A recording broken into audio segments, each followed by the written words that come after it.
Have you ever wondered how and why informal settlements actually form? A recent Amnesty International report found in a related issue that the South African government is failing millions of people living in these areas. It's all about severe housing shortages, rapid urbanisation, which are forcing thousands of families to build makeshift homes on open land. So many families with low incomes have no choice but to settle wherever space is available. Of course, it exposes the strain on South Africa's housing system and growing inequality. This morning, we'll talk also about how informal settlements are designed and the ironies behind their names. Dr. Caryn Abrahams from the Wits School of Governance, who is an expert in urban governance, is our guest this morning. Caryn, good morning. Thank you very much for your time and all the best for the year ahead. Really appreciate you. I think we're going to get to the humour that is attached to the development of communities like this. But I think a really great place to start would be around the catalytic events that give rise to the formation of informal settlements in the first place. What is some of the research telling you? Morning, everyone, and hi to the listeners. So informal settlements are not new, and some form for different reasons, some as far back as settler colonialism. Most emerged shortly after the end of apartheid, when people had freedom of movement and actually mushroomed at the edges or the peripheries of townships.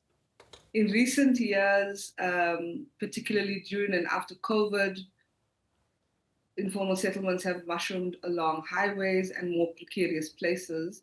And relatedly, as you mentioned, it's the strain of the state not being able to provide housing fast enough, but also just the speed at which urbanization and densification is continuing. So there's not one reason, but there are many influences, and every informal settlement has that kind of backstory.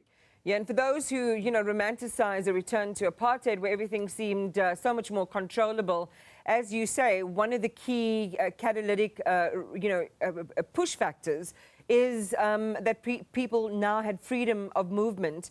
And as they were, relegated to the extremities of urban developments, they sought to move closer, and we see the mushrooming of these sorts of communities. Informal settlements often appear chaotic, Caryn. There do seem to be some internal logics or logistics that are taken into consideration.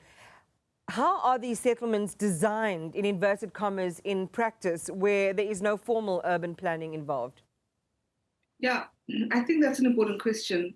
Of course, we mustn't romanticize living in informal settlements, but we also should recognize that informal settlements represent a response to people's need.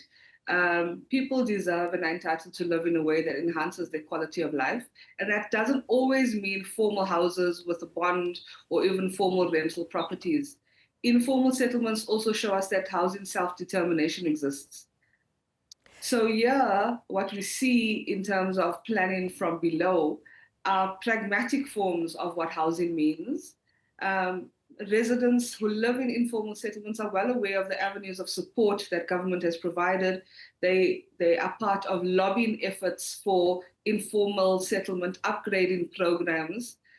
And some of those internal planning logics, planning from below, if you wish, have a sense about the long-term nature of living in this kind of place.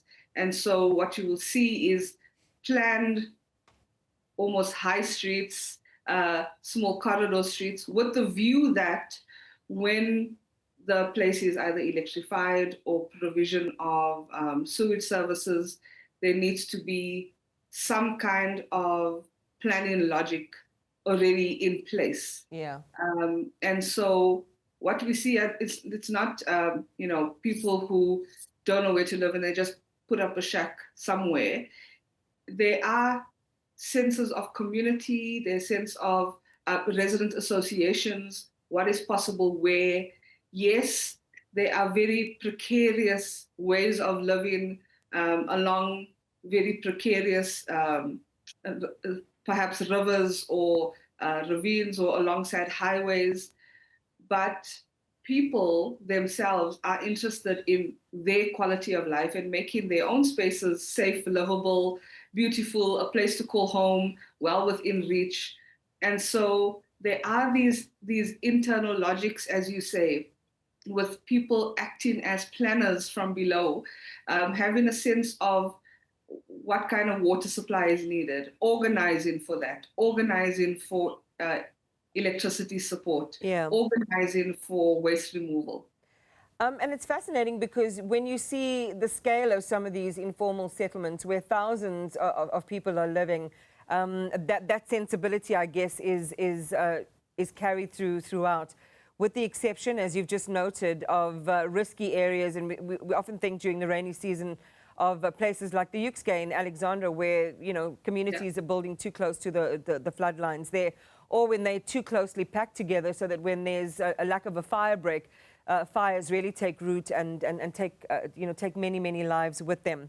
I want to go to one of the attributes that we've picked up as a subculture, Caryn, of these types of developments, and it forms the substance of our poll question this morning. Many informal settlements with striking names, some of them Promised Land, Plastic View, Never Never. We were talking about places like Gomorrah in the Western Cape, places like Marry Me here in Gauteng as well. Promised Land, of course, is in Tembisa, Plastic View in Pretoria, Europe in Cape Town. Who usually names these places? And what do you think these names are telling us about the residents, their experiences, and their identities?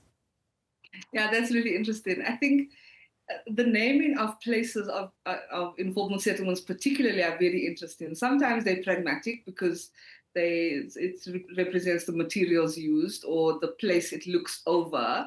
And sometimes they are reflective of aspirations, but sometimes also trying to be recognized. So naming is always a form of recognition, right? Recognized by the parties and political formations that either they support or that they're seeking support from. And so it's a really interesting mix of being, I suppose, lighthearted, being recognizable, and having a sense of place. So this idea of sense of place is really interesting. Some talk about it geographically, some talk about it in terms of their lived experience.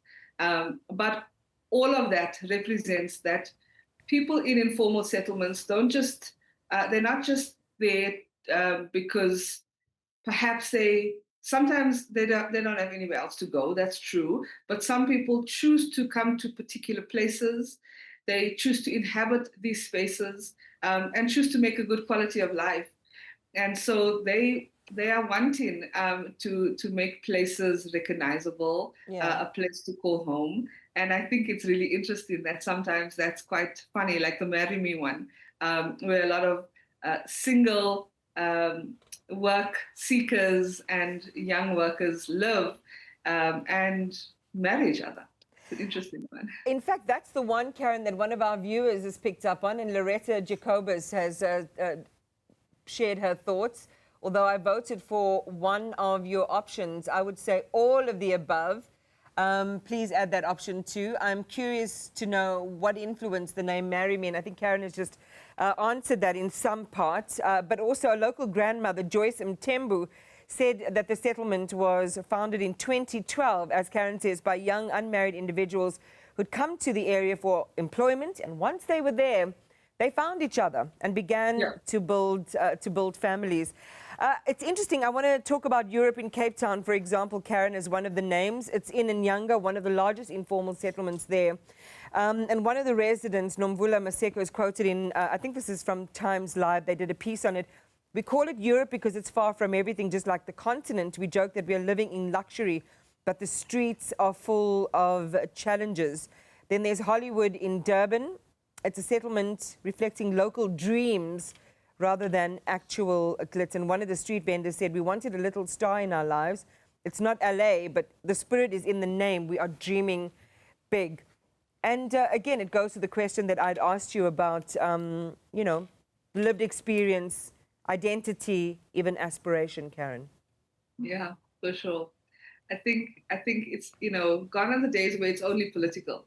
There are so many aspirations that people have, and really, what we need to be seeing, um, uh, those who live in informal settlements engage in placemaking activities. It's not only the failure of the state in providing adequate housing, something to eradicate behind walls. It's the response of residents to be proud of where they live, to reflect who they are on their own terms. And yes, it does require a response from the state, um, and it can direct support, but actually it also represents the self-determination of the residents that seek for and aspire to a quality of life that maybe their circumstances don't speak to right now. But we are all not our zip codes, as we say. Oh, exactly. Certainly. And Gregory Jofte, though, was asking, the question is what influences informal settlements? I think you dealt with that in your opening answer. We talked about, urban migration. We talked about land access, particularly in a post-apartheid setting. So, Gregory, I hope you were able to hear Caryn's first answer.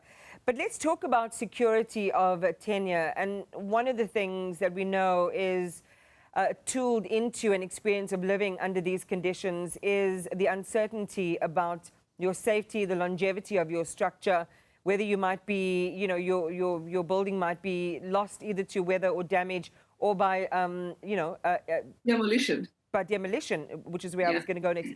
Talk to us about that, and what do we do with this? I mean, we had a conversation with the Premier of the province who talked about going after some of these settlements and basically getting rid of them. How do you formalize something that was born in informality?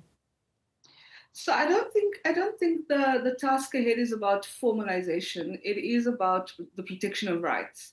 And so what informal residents need to be very aware of is the rights that they do have when they even occupy unauthorized spaces. So they have the right for their property not to be destroyed, for no illegal evictions. And illegal evictions mean that there needs to be a proper communication and an alternative dwelling, adequate dwelling for people. And the idea of marching in and demolishing people's households, livelihoods, things that they've built up for years, is against the rights of those communities. And so I think much more informal residents are aware of their rights. But I think that because people live in areas of precarity and they themselves may have legal statuses that are precarious, let's say, and are sometimes targeted by the state and other kinds of residents in the area, that is something and an area where the state should provide protections for, because everyone deserves and is entitled to adequate housing and a safe environment that they can live in and bring up their children in. Caryn, thank you very much for a thoughtful and insightful conversation and sharing your perspective with us. We appreciate it. Caryn Abrahams is with the Wits School of Governance. I'm going to elegantly